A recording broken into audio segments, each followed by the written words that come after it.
Magandang araw, ako po si JM De Jesus para sa Pasada Balita ngayong alas 2. Nilinaw ng Department of Agriculture o DA na papayagan pa rin makapasok sa bansa mga shipment ng inaangkat na bigas hanggang sa kalagitnaan ng Setyembre sa kabila ng umiiral na 60-day import ban. Paliwanag ni DA spokesperson Abnel de Mesa, saklaw nito ang mga imported rice na naipadala na bago ang tigil importasyon. Pahihintulutang pumasok ang mga shipment ng bigas sa susunod na 2 linggo sa ports of Manila, Cebu, Davao at Cagayan de Oro. Sa inilabas sa kautusan ng Bureau of Plant Industry o BPI, dapat ay nakalabas na mga inangkat na bigas mula sa bansang panggagalingan ito bago matapos ang Agosto at makarating sa Pilipinas bago hanggang September 15. Kung lumabas ng August 31 ang shipment, hindi na raw ito papayagang makapasok pa ng bansa at ibabalik na lamang sa country of origin.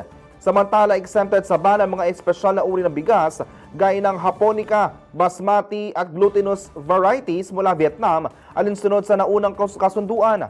Ipinataw ang ban sa pag-angkat ng bigas dahil sa pagsisimula ng anihan ng palay sa bansa at matulungang makabenta ang mga magsasaka.